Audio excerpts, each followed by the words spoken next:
Welcome to the City Current Show. I'm your host, Jeremy Park. We're always honored to bring you inspiring stories of individuals and organizations making a difference and powering the good. We're going to start out talking about literacy. We are joined by Annie Youngblood, board president with East Nashville Hope Exchange. Annie, how are you doing? I am doing wonderful. Thank you so much for having me. How are you? Doing very well. And I love talking about literacy. And when you talk about the good you're doing, there's a lot for sure. So let's go ahead and start out with some history. Give us a little bit of history and context for the organization. Yeah, so East Nashville Hope Exchange actually started as an outreach effort by a local church, St. Anne's Episcopal Church in East Nashville, Woodland Street. And they had so much success with their summer literacy program that in 2010, we started our own 501c3 separate nonprofit.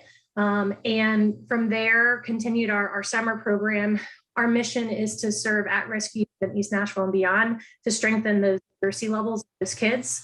A lot of our lower income minority families tend to not have access to similar resources, and our students tend to fall behind more than other people might or would. And so we have this program, 6-week summer program, no cost to our families, where we are laser focused on literacy. So that was 2010. And then I believe it was in 2013, we added a school year program. It was, hey, don't just send your kids in the summer, but this needs to be a year process. So we've got family engagement that gives tutoring, reading buddies, anything to really help with the success of that child in school. And then now we're up to, in a normal year, we serve about 100 students and families. It's been a little bit impacted because of the pandemic, unfortunately, even though the need is highest. But we still are running our summer program and we're running our school year program despite the challenges. Before we dive into the summer program and the school year program, talk about, I think for all of us, hopefully we understand the importance of literacy and the ripple effect when you focus, especially on youth literacy, what that means for them, for their life, for not just job opportunities, but everything from, filling out the form and, driver's license. I mean, everything you have to be able to read a menu just to be able to order. Yeah. So when you talk about what this means for them, for their life, for their family, literacy to me is the building block for the key for success for an individual, for a family, but ultimately for our community. Talk about it from that lens of kind of where we are, where we need to be, why literacy is so important in terms of the focus. Yeah, you say that we all sort of, know that. When I started with the program 7 or 8 years ago, I knew literacy was important. Obviously, I was a reader. I was a journalist in my former life, but I did not understand how much of a barometer it was for future success and what happens. And I remember hearing a statistic when I first started that just blew me out of the water. And that is that 2/3 of children who aren't reading proficiently by the end of 4th grade will end up incarcerated at some point in their life or requiring public assistance. And that just blew me away, knowing that, a lot of these children don't have the resources they need to succeed in this area, and that the implications for their life are set at the end of 4th grade.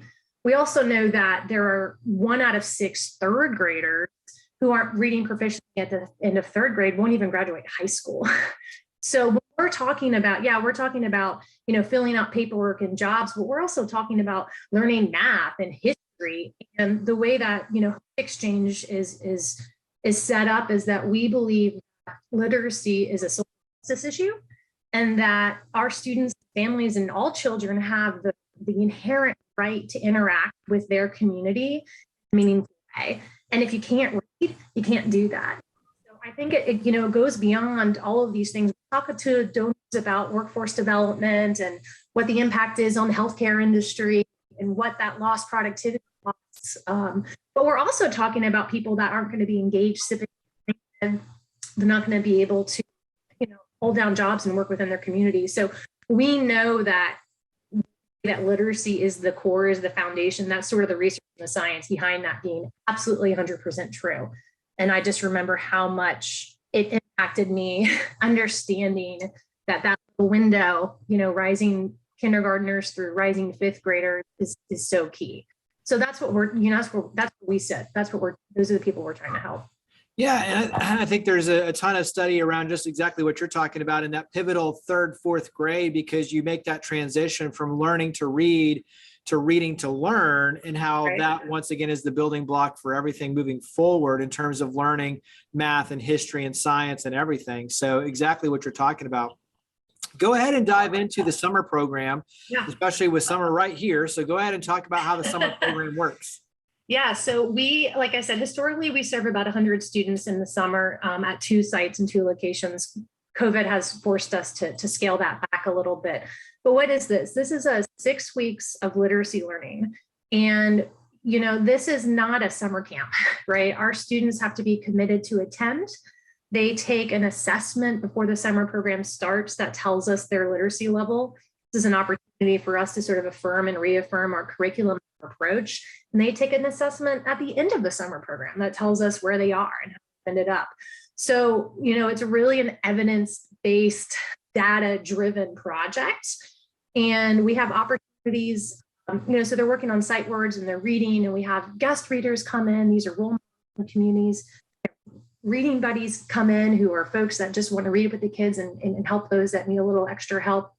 So that's really the core foundation of it, is that we want to get them to a level where they've either maintained or improved their literacy levels. There's a significant, what we call the summer slide, that happens at this age and around times where kids get way far behind and they can't catch up, right? And so we want to prevent from happening. And so a lot of it is that focus. But as I mentioned earlier, we also really want our students and their families and their caregivers to be able to engage with the community in the way that they haven't before.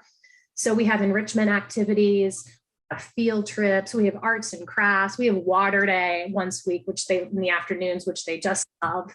And it really gives the community an opportunity to come in and learn about Hope Exchange Family and Hope Exchange Family to be exposed to more and different things around them and really learn how reading is fundamental, like you said, and it just gives us this opportunity to create connections. Our theme is, my community, my world. There's a progression here, and I'm part of it, and I'm a critical part of it.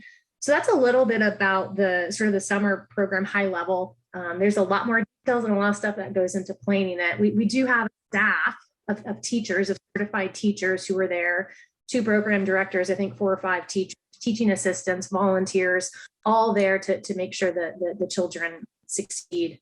So it's a lot of fun. And I think the other pivotal piece to just talk about and touch on briefly is, I talked a little bit already about how we're sort of evidence-based, data-driven, but we also believe that the learning and this, to affect change in the way we're talking about, we really have to support the entire family. So during the summer program, for example, on Thursday nights, we get the whole family together, the students and their caregivers, to come together to talk about what we've learned, to give them strategies and resources and help that they might need to ensure that what's happening at Hope Exchange translates our building and into homes. So those are sort of the important components of what we're trying to do. Yeah, very smart. What's been the feedback from the students, the youth, or maybe the parents and the family as a whole? What's been some of the feedback? It's interesting you say that. So I serve as board president, as you mentioned. And so every year our executive director puts together, a report and talks a little bit about it. And as part of that, we survey the families. We get their feedback. Do you like it? What's good or what's not? Last year, we were back in person for the first time in 2 years, I guess, at that point. And I was a little nervous to read the report and understand, did this work? We had to back off things that we do historically. And I got to tell you, the feedback was just overwhelmingly positive. These students, between 90 and 95% of our kids every year, even their literacy level, which is unheard of for a summer program. So they love it. And when I say Hope Exchange is a family, I've got parents and caregivers coming in and doing guest reading. I've got them serving meals, and they're so engaged with Hope Exchange, and their excitement for it is so real that we really are, I use the word family. It really is a tight-knit group that gets this done. So the feedback is overwhelmingly positive. The kids love it. They come back year after year. We're hoping that sort of coming out of the pandemic that we sort of get that new generation of Hope Exchange. We can get kids earlier. We just launched a 5th grade program. You talked a little bit about reading comprehension and how that shifts. And so we're providing a little bit more support there. And we did that because our family said, hey, actually the jump from fourth to fifth grade, but I'm a rising fifth grader, and that's a huge change. So we actually added that curriculum because our parents came to us and said, hey, and our caregivers came to us and said, we want more of this. Yeah, that's awesome. Carry that forward into the school year program. So talk about how the school year program works. Yeah, so we do family engagements once a month. We just had our last one this past weekend, which served sort of as an orientation for our summer program. But we really like to see our students and their caregivers committed for the whole year. In 2013, Hope Exchange launched the school year program that consists of a monthly family engagement. So that, again, you get the students together and read. This past weekend, we read a book and we talked about sort of the power of words, and words helpful and words that hurt, and how your face and your attitude and the way that you present yourself is another form of language. So the kids get sort of a lesson in reading and activity, and then at the same time, the parents are learning about something. Stress management, coping skills, what their kids are learning, any sort of assistance or anything they need. So we have sort of that family engagement in the school year. We also have tutoring, so that we know if there are kids that need some extra help, and we've got teachers in the Hope Exchange organization that do sort of case management and ensure that, the kids that had those games in the summer aren't losing them during the school year. So we really think it serves as a wraparound school year program to have that be in the schools and working with the students, the principals, the teachers to make sure that nobody's left behind. When you look at the opportunities to engage already, a lot of volunteer opportunities as you're talking for the community to get involved, but talk about some of the various ways that we can help your efforts. Yeah, I appreciate you asking. So in the near term, right, we do need all the things that I'm talking about: guest readers, reading buddies, to donate snacks, right, supplies, all of the things that make our program run. I also think from a strategic standpoint, if there happens to be anybody listening out there, in a long term, what we really need is space, right? We're really looking for a permanent home. And so I just put that out there into the universe because you never know what'll come back there. But I sort of bucket those into sort of the near term and then the longer term strategic needs of the organization. The website, enhopeexchange.org, where we highlight all the things that we need. You can donate monetarily, like I said, snacks, your time. You can come read to the kids, which is super fun to be hands-on. We need support in the office. So it takes an army to get this done. And so I encourage anybody who's interested, passionate about this, to reach out to us, let us know, and we'll find a way to get you hooked in, I promise. When you look at the time commitment for being like a reading buddy, what does that look like? That's a great question. So we have two reading, sort of outside reading programs where we bring outside folks in during the summer. We have a guest reading program, which is from 8 to 9:15 every day of the program. So just, 45 minutes. And that's where we want role models from the community to come in, to meet the kids, to share their experiences, who they are, what they do, and why reading is important to them. And we usually sort of a book for them that falls with whatever the curriculum is for the week. We also have a reading buddies program. So this is on Tuesdays and Thursdays for an hour and a half. So a little bit more of a commitment for 90 minutes, where you can come and sit and you'll have 30 minutes with 3 different kids, and you can come and help them work and read with them. And so that, again, is on Tuesdays and Thursdays. So those are sort of the time commitments if that's of interest to anybody. But I think in both those scenarios, you're showing it's easy to plug in, and it's a relative small amount of time to be able to make a big difference in the life of our future leaders.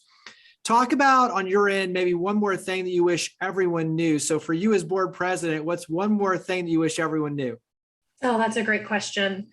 I mean, we sort of hit on this earlier, but the opportunity for our kids to engage with their community that develops at this age, and literacy is the foundation for that. That I think is huge, and the inequities there. I think it's something like in a middle income household, there's 13 books per kid, right? But in low income neighborhoods, there's 1 book one book for 300 kids, right? There are inequities in the system that exist, and other people can have conversations about why not that is. But if we can just help kids and give them hope and give them a future, then I think we're going to go a long way solving a lot of our country's issues. Well, you've mentioned it throughout a little bit, but go ahead and wrap up with website, phone number. Where do we go to learn more and get involved? That's right. So you can go to enhopeexchange.org, and our phone number is 615, I've got to look, 254-3534. I'd love to hear from you. And once again, the website, enhopeexchange.org, East Nashville Hope Exchange. Annie, thank you for all you and your amazing team do. Thank you for coming on the show. Thanks for having me.